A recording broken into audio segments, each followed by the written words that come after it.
भगवान विष्णु के 10 अवतार हैं। कहा जाता है कि ब्रह्मांडीय व्यवस्था को बहाल करने के लिए विष्णु अवतार के रूप में अवतरित हुए थे। सम्मिलित अवतारों की सूची संप्रदायों और क्षेत्रों में भिन्न भिन्न है, विशेष रूप से बलराम, कृष्ण के भाई, या गौतम बुद्ध को शामिल करने के संबंध में। हालांकि किसी भी सूची को निर्विवाद रूप से मानक के रूप में प्रस्तुत नहीं किया जा सकता है, पुराणों और अन्य ग्रंथों में पाई जाने वाली सबसे स्वीकृत सूची है, जिसमें कृष्ण, बुद्ध शामिल हैं। अधिकांश इस क्रम में होते हैं: मत्स्य, कूर्म, वराह, नरसिम्हा, वामन, परशुराम, राम, कृष्ण, बुद्ध। और कल की कुछ परंपराओं में बुद्ध को छोड़ दिया जाता है। कुछ परंपराओं में कृष्ण या बुद्ध के स्थान पर विठोबा या जगन्नाथ जैसे क्षेत्रीय देवता को अंतिम स्थान पर रखा गया है। एक को छोड़कर सभी अवतार प्रकट हो चुके हैं, केवल कल की, जो कलयुग के अंत में प्रकट होंगे। दशावतारों की प्राचीन अवधारणा के क्रम की व्याख्या चेतना के विकास के विवरण के रूप में आधुनिक डार्विनियन विकास को प्रतिबिंबित करने के रूप में भी की गई है। कुछ हिंदू ग्रंथों का कहना है कि विष्णु के 24 अवतार हैं। कुछ विद्वानों के अनुसार हालांकि विष्णु के अवतार संख्या में अनगिनत हैं और उनमें साधु, मनु, मनु के पुत्र और अन्य देवता शामिल हैं। भृगु नामक ऋषि के श्राप के कारण अधिकांश केवल आंशिक या अधूरे अवतार हैं। दशावतार 10 पूर्ण अवतारों की एक सूची है। अग्नि, पद्म, गरुड़, लिंग, नारद, स्कंद और वराह पुराणों में सामान्य, कृष्ण, बुद्ध दशावतार सूची का उल्लेख है। आइए अब सभी अवतारों को संक्षिप्त रूप से समझते हैं। मत्स्य अवतार। मछली अवतार तर्पण अर्थात जल अर्पण करते समय राजा मनु को अपने हाथ की हथेली में एक छोटी मछली मिलती है। मछली मनु से पूछती है कि क्या राजा की संपत्ति और शक्ति उस मछली को एक अच्छा घर देने के लिए पर्याप्त है। मनु मछली को घर देने का वादा करता है एवं अपने महल में लेकर उसे एक तालाब में रख देता है, लेकिन मछली आकार में बढ़ती रहती है, जिससे मनु का अपनी संपत्ति को लेकर घमंड टूट जाता है। अंततः उसे यह समझ आ जाता है कि यह मछली कोई और नहीं, स्वयं भगवान विष्णु है। राजा मनु उस मछली को वापस समुद्र में छोड़ देते हैं। प्रसन्न होकर भगवान विष्णु प्रकट हुए एवं उन्होंने मनु को निकट भविष्य में आग और बाढ़ के माध्यम से दुनिया के आने वाले विनाश की सूचना दी और मनु को दुनिया के सभी प्राणियों को इकट्ठा करने और उन्हें देवताओं द्वारा निर्मित नाव पर सुरक्षित रखने का निर्देश दिया। जब जल प्रलय होता है तो विष्णु एक सींग वाली एक बड़ी मछली के रूप में प्रकट होते हैं, जिसमें मनु नाव बांधते हैं जो उन्हें सुरक्षा की ओर ले जाती है। कूर्म अवतार अर्थात कछुआ अवतार। धर्म ग्रंथों के अनुसार भगवान विष्णु ने कूर्म या कछुए का अवतार लेकर समुद्र मंथन में सहायता की थी। भगवान विष्णु के कूर्म अवतार को कच्छप अवतार भी कहते हैं। एक बार महर्षि दुर्वासा ने देवताओं के राजा इंद्र को श्राप देकर श्रीहीन कर दिया। इंद्र जब भगवान विष्णु के पास गए तो उन्होंने समुद्र मंथन करने के लिए कहा। तब इंद्र भगवान विष्णु के कहे अनुसार दैत्यों व देवताओं के साथ मिलकर समुद्र मंथन करने के लिए तैयार हो गए। समुद्र मंथन करने के लिए मंदराचल पर्वत को मथानी एवं नागराज वासुकी को नेति बनाया गया।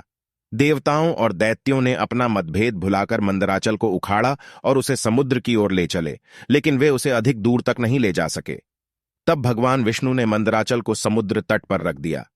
देवता और दैत्यों ने मंदराचल को समुद्र में डालकर नागराज वासुकी को नेति बनाया, किंतु मंदराचल के नीचे कोई आधार नहीं होने के कारण वह समुद्र में डूबने लगा।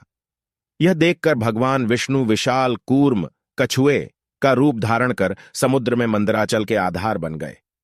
भगवान कूर्म की विशाल पीठ पर मंदराचल तेजी से घूमने लगा और इस प्रकार समुद्र मंथन संपन्न हुआ। वराह अवतार अर्थात सुअर अवतार। भगवान विष्णु के निवास स्थान वैकुंठ के द्वारपाल जय और विजय 4 कुमारों ऋषियों को भगवान विष्णु से मिलने से रोक देते हैं। तब चारों ऋषि कुमारों द्वारा जय और विजय को शाप दिया जाता है, जिस कारण जय और विजय को भगवान विष्णु के शत्रु असुरों के रूप में 3 बार पुनर्जन्म लेना पड़ता है। अपने पहले जन्म में वे हिरण्याक्ष और हिरण्यकशिपु भाई के रूप में पैदा हुए। वराह अवतार हिरण्याक्ष को हराने के लिए प्रकट हुए, जिसने पृथ्वी का अपहरण कर लिया था, और पृथ्वी देवी भूमि का विस्तार करके उसे ब्रह्मांड में महासागर के तल तक ले गए। हिरण्याक्ष ने जब पृथ्वी को ले जाकर समुद्र में छिपा दिया, तब भगवान विष्णु वराह रूप में प्रकट हुए। भगवान विष्णु के इस रूप को देखकर सभी देवताओं व ऋषि मुनियों ने उनकी स्तुति की। सबके आग्रह पर भगवान वराह ने पृथ्वी को ढूंढना प्रारंभ किया। अपनी थूथनी की सहायता से उन्होंने पृथ्वी का पता लगा लिया। ऐसा माना जाता है कि वराह और हिरण्याक्ष के बीच युद्ध 1000 साल तक चला था, जिसे अंततः वराह ने जीत लिया। वराह ने पृथ्वी को अपने दांतों के बीच समुद्र से बाहर निकाला और ब्रह्मांड में भगवान वराह ने अपने खुरों से जल को स्तंभित कर उस पर पृथ्वी को पुनर्स्थापित किया। नरसिंह अवतार आधा आदमी आधा शेर अवतार दैत्यों का राजा हिरण्यकशिपु स्वयं को भगवान से भी अधिक बलवान मानता था। उसे मनुष्य, देवता, पक्षी, पशु न दिन में, न रात में, न धरती पर, न आकाश में, न अस्त्र से, न शस्त्र से मरने का वरदान प्राप्त था। उसके राज्य में जो भी भगवान विष्णु की पूजा करता था, उसको दंड दिया जाता था। उसके पुत्र का नाम प्रहलाद था। प्रहलाद बचपन से ही भगवान विष्णु का परम भक्त था। यह बात जब हिरण्यकशिपु को पता चली तो वह बहुत क्रोधित हुआ और प्रहलाद को समझाने का प्रयास किया, लेकिन फिर भी जब प्रहलाद नहीं माना तो हिरण्यकशिपु ने उसे मृत्युदंड दे दिया। प्रहलाद को भगवान द्वारा संरक्षित किया गया था और नुकसान पहुंचाने के कई प्रयासों से उसे बचाया गया। कई प्रयत्न करने के बाद भी उसे मारा नहीं जा सका। तब हिरण्यकशिपु स्वयं प्रहलाद को मारने के लिए तैयार हुआ। तब भगवान विष्णु नृसिंह का अवतार लेकर स्वयं खंबे से प्रकट हुए। भगवान विष्णु एक मानव रूपी अवतार के रूप में अवतरित हुए। उनका शरीर मनुष्य का और सिर तथा पंजे शेर के थे। उन्होंने हिरण्यकशिपु का शरीर धड़ से अलग कर दिया और अपने भक्त प्रहलाद सहित मनुष्यों के उत्पीड़न को समाप्त कर दिया। वामन बौना वामन अवतार। सत्ययुग में प्रहलाद के पौत्र दैत्यराज बलि अपनी भक्ति और तपस्या की शक्ति से स्वर्ग के राजा इंद्र को हराने में सक्षम थे। एक बार बलि ने स्वर्गलोक पर अधिकार कर लिया। सभी देवता इस विपत्ति से बचने के लिए भगवान विष्णु के पास गए। देवताओं ने विष्णु से सुरक्षा की अपील की। उन्होंने भगवान वामन के रूप में अवतार लिया। राजा के एक यज्ञ के दौरान भगवान वामन उनके पास आए। राजा बलि ने उन्हें उनकी इच्छानुसार कुछ भी देने का वादा किया। भगवान वामन ने 3 पग भूमि मांगी। राजा बलि भूमि देने के लिए सहमत हो गया। राजा बलि के गुरु शुक्राचार्य भगवान की लीला समझ गए और उन्होंने बलि को दान देने से मना कर दिया। लेकिन बलि ने फिर भी भगवान वामन को 3 पग धरती दान देने का संकल्प ले लिया। भगवान वामन ने अपना आकार बदलकर विशाल रूप धारण कर लिया। अपने पहले कदम से उन्होंने पृथ्वी लोक को नाप लिया। दूसरे कदम से उन्होंने स्वर्ग लोक को नाप लिया। इसके बाद उन्होंने पाताल लोक की ओर तीसरा कदम बढ़ाया। भगवान वामन ने बलि से तीसरा पग रखने के लिए स्थान के बारे में पूछा। राजा बलि को एहसास हुआ कि ये बौना वामन स्वयं विष्णु अवतार हैं। सम्मान में राजा ने भगवान वामन को अपने पैर रखने के लिए तीसरे स्थान के रूप में अपना सिर पेश किया। भगवान वामन ने ऐसा ही किया और इस प्रकार बलि से खुश होकर उसे अमरता प्रदान की और उसे पाताल का शासक बना दिया। विष्णु ने बलि को यह भी वरदान दिया कि वह हर साल पृथ्वी पर लौट सकता है। बलि प्रतिपदा और ओणम के फसल उत्सव, जो केरल में सभी धर्मों के लोगों द्वारा मनाए जाते हैं, उनकी वार्षिक घर वापसी को चिह्नित करने के लिए मनाए जाते हैं। यह किंवदंती ऋग्वेद और अन्य वैदिक और पौराणिक ग्रंथों में प्रकट होती है। परशुराम योद्धा अवतार प्राचीन समय में महिष्मती नगर पर शक्तिशाली क्षत्रिय सहस्त्रबाहु कार्तवीर्य अर्जुन का शासन था। वह बहुत अभिमानी था और अत्याचारी भी। एक बार अग्निदेव ने उससे भोजन कराने का आग्रह किया। तब सहस्त्रबाहु ने घमंड में आकर कहा कि आप जहां से चाहें भोजन प्राप्त कर सकते हैं, सभी ओर मेरा ही राज्य है। तब अग्निदेव ने वनों को जलाना शुरू किया। एक वन में ऋषि तपस्या कर रहे थे। अग्नि ने उनके आश्रम को भी जला डाला। इससे क्रोधित होकर अर्षि ने सहस्त्रबाहु को श्राप दिया कि भगवान विष्णु अवतार रूप में जन्म लेंगे और न सिर्फ सहस्त्रबाहु का बल्कि समस्त क्षत्रियों का सर्वनाश करेंगे। इस प्रकार भगवान विष्णु ने भार्गव कुल में महर्षि जमदग्नि के 5वें पुत्र के रूप में जन्म लिया। वह जमदग्नि और रेणुका के पुत्र हैं और उन्हें शिव की तपस्या के बाद वरदान के रूप में एक कुल्हाड़ी दी गई थी। एक बार राजा कार्तवीर्य अर्जुन और उनका शिकार दल परशुराम के पिता जमदग्नि के आश्रम में रुके। ऋषि जमदग्नि ने दिव्य गाय कामधेनु की सहायता से उन सभी की अच्छी आवभगत की। गाय से प्रभावित होकर राजा ने ऋषि से गाय की मांग की, लेकिन जमदग्नि ने इनकार कर दिया। क्रोधित होकर राजा ने उसे बलपूर्वक अपने कब्जे में ले लिया और आश्रम को नष्ट कर दिया तथा गाय सहित वहां से चला गया। जब परशुराम वापस आए तो उन्होंने अपने परिवार एवं आश्रम का दर्दनाक एवं बुरा हाल देखा। तब परशुराम ने राजा को उसके महल में मार डाला और उसकी सेना को नष्ट कर दिया। बदला लेने के लिए कार्तवीर्य के पुत्रों ने जमदग्नि की हत्या कर दी। परशुराम ने 21 बार दुनिया भर में यात्रा करने और पृथ्वी पर हर क्षत्रिय राजा को मारने और उनके खून से 5 झीलों को भरने की प्रतिज्ञा ली। अंततः उनके दादा ऋषि रचिक उनके सामने प्रकट हुए और उन्हें रोका। वह चिरंजीवी अमर हैं और माना जाता है कि वे महेंद्रगिरी पर्वत पर तपस्या करते हुए आज भी जीवित हैं। हिंदू पौराणिक कथाओं के अनुसार उन्हें अपनी शक्तिशाली कुल्हाड़ी चलाकर कर्नाटक और केरल के तटीय क्षेत्र का निर्माण करने का श्रेय भी दिया जाता है।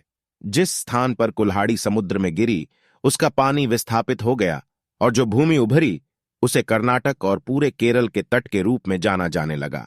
राम, अयोध्या के राजा राम, वह हिंदू धर्म में आमतौर पर पूजे जाने वाले अवतार हैं और उन्हें आदर्श पुरुष और धार्मिकता का अवतार माना जाता है। उनकी कहानी हिंदू धर्म के सबसे अधिक पढ़े जाने वाले ग्रंथों में से एक रामायण में वर्णित है। जब वह अपने भाई लक्ष्मण और पत्नी माता सीता के साथ अपने राज्य से निर्वासन में थे तो लंका के राक्षस राजा रावण ने उनकी पत्नी आदिशक्ति लक्ष्मी रूपा माता सीता का अपहरण कर लिया था। भगवान राम ने लंका की यात्रा की, राक्षस राजा को मार डाला और माता सीता को बचाया। भगवान राम और माता सीता घर लौट आए और उनका राज्याभिषेक किया गया। भगवान राम की अयोध्या राज्य में वापसी का दिन पूरे भारत में दिवाली के त्योहार के रूप में मनाया जाता है। कृष्ण भगवान कृष्ण देवकी और वासुदेव के 8वें पुत्र और यशोदा और नंद के पालक पुत्र थे। उनका जन्म अपने अत्याचारी मामा कंस को मारने के लिए हुआ था। वह महाभारत के एक प्रमुख नायक हैं जिनमें से सबसे उल्लेखनीय रूप से उन्होंने कुरुक्षेत्र युद्ध में अर्जुन के सारथी की भूमिका निभाई थी। वह वीरता, नीतिपरायणता, आदर्श, प्रेम, कर्तव्य, करुणा और चंचलता जैसे कई गुणों का प्रतीक है। भगवान कृष्ण का जन्मदिन हर साल हिंदुओं द्वारा चंद्रसौर हिंदू कैलेंडर के अनुसार कृष्ण जन्माष्टमी पर मनाया जाता है, जो ग्रेगोरियन कैलेंडर के अगस्त के अंत या सितंबर की शुरुआत में आता है। भगवान कृष्ण को आम तौर पर हाथ में बांसुरी लिए हुए चित्रित किया जाता है। भगवान कृष्ण महाभारत, भागवत पुराण और भगवत गीता में भी एक केंद्रीय पात्र हैं। कृष्ण के बड़े भाई बलराम को आमतौर पर विष्णु के एक अवतार के रूप में माना जाता है।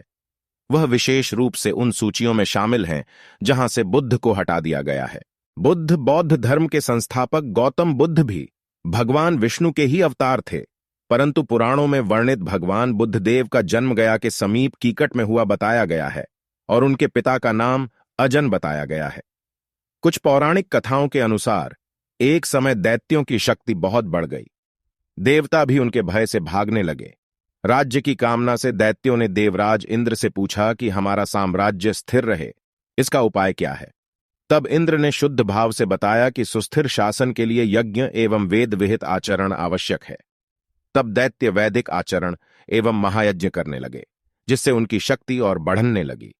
तब सभी देवता भगवान विष्णु के पास गए। तब भगवान विष्णु ने देवताओं के हित के लिए बुद्ध का रूप धारण किया। उनके हाथ में मार्जनी थी और वे मार्ग को बुहारते हुए चलते थे। इस प्रकार भगवान बुद्ध दैत्यों के पास पहुंचे और उन्हें उपदेश दिया कि यज्ञ करना पाप है। यज्ञ से जीव हिंसा होती है। यज्ञ की अग्नि से कितने ही प्राणी भस्म हो जाते हैं। भगवान बुद्ध के उपदेश से दैत्य प्रभावित हुए। उन्होंने यज्ञ व वैदिक आचरण करना छोड़ दिया। इसके कारण उनकी शक्ति कम हो गई और देवताओं ने उन पर हमला कर अपना राज्य पुण्य प्राप्त कर लिया। कुछ अन्य कथाओं के अनुसार बुद्ध को कभी कभी हिंदू धर्म ग्रंथों में एक उपदेशक के रूप में चित्रित किया गया है, लेकिन एक अन्य दृष्टिकोण उन्हें एक दयालु शिक्षक के रूप में प्रशंसा करता है, जिन्होंने अहिंसा के मार्ग का प्रचार किया और लोगों को बौद्ध धर्म की शिक्षाओं का ज्ञान दिया। कल्कि को विष्णु के अंतिम अवतार के रूप में वर्णित किया गया है, जो प्रत्येक कलयुग के अंत में प्रकट होते हैं। कल्कि अवतार वर्तमान कलयुग व आने वाले सतयुग के संधिकाल में होगा। यह अवतार 64 कलाओं से युक्त होगा। पुराणों के अनुसार उत्तर प्रदेश के एक स्थान पर विष्णु यशा नामक तपस्वी ब्राह्मण के घर भगवान कल्कि पुत्र रूप में जन्म लेंगे। कल्कि देवदत्त नामक घोड़े पर सवार होकर संसार से पापियों का विनाश करेंगे और धर्म की पुण्य स्थापना करेंगे। तभी सतयुग का प्रारंभ होगा। वह एक सफेद घोड़े पर सवार होंगे और उनकी तलवार धूमकेतु की तरह चमकती हुई खींची हुई होगी।